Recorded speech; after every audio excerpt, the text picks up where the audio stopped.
All right, here with my fraternity brother and NFL analyst, former player Ryan Clark, spending some time with his frat brother, talking all things sports. I covered you twice in Washington. You came back for more in Washington. Yeah, he retired me.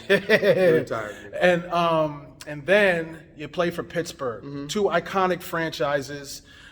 First, I just want to ask you, what is the league perception of the Washington Commanders right now? I think now the league perception is it's an organization that's a mess.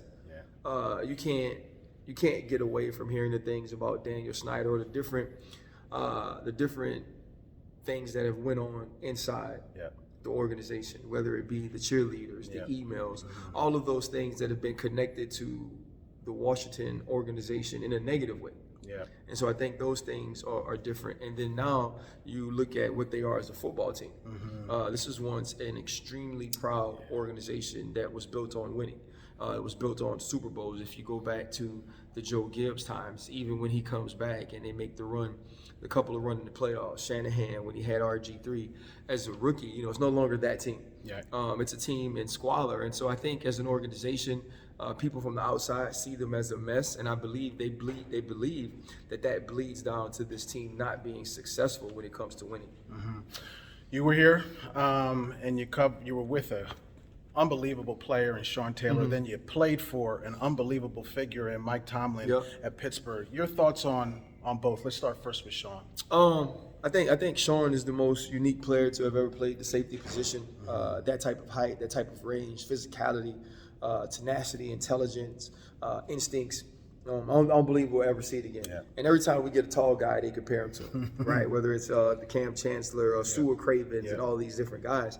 But there's only one, and there's only going to ever be one. I think he was in the midst of revolutionizing the position. He was a Pro Bowler the year before. He's probably going to be an All-Pro in the year he passed. And I think he was also becoming the man he wanted to be. The last conversation we had in person that year was at a preseason game. And he was just telling me about all the changes he made, baby Jackie and the things that he had learned about his faith and the way he changed taking care of his body.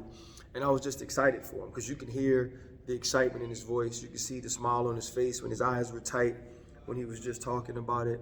And, to have lost him at that time was sad for me because I felt like people were going to finally get an opportunity to see how good of a man he was. And I think that was the part that's the most disheartening and the most saddening, because when he did pass, you heard some things about him that weren't necessarily fair and also weren't true. Right. Then you go and you play for Mike Tomlin. I mean, the Steelers organization is what it is. I mean, only a handful of coaches. But what Mike has been able to do, our frat brother has been able to do there in one of these iconic franchises. I mean, that must have been an experience playing for him. I mean, it was cool, man. Like, one, we were close in age, so I thought that was amazing. We had children that were around the same age too. And we shared moments of friendship that I don't think you get to share with most coaches. For myself and Mike T to have a ritual that we'd hug before every game, and I'd say achievement, he'd dap me off and say in every field of human endeavor. And so I think those are moments you can't share with everybody. Right. And to have that was amazing, but also what he's done as a coach. Over a decade and a half there, he's never had a losing season. I don't know how this one is going to work out. But to have won at that high of a level, to be that type of leader of men, and to also be a future Hall of Famer, because he will end up in Canton one day. It's one of my prouder football achievements to have played for that coach and won a Super Bowl with Mike T, who's my friend. So now, the number of proud Kappa Alpha Psi members that have played athletics is, I mean, it's huge. It's growing. It's growing, and it continues to grow. But if you had to put your favorite or your most significant member of our beloved fraternity in sports, who would it be? Bill Russell. I think what he stood for is what we should all stand for. Bill Russell put his name on the line, put his life on the line for more than himself. Right. Bill Russell stood for more than just winning basketball championships, which he did at a higher rate than anybody who's ever played the game. He was a player coach as well.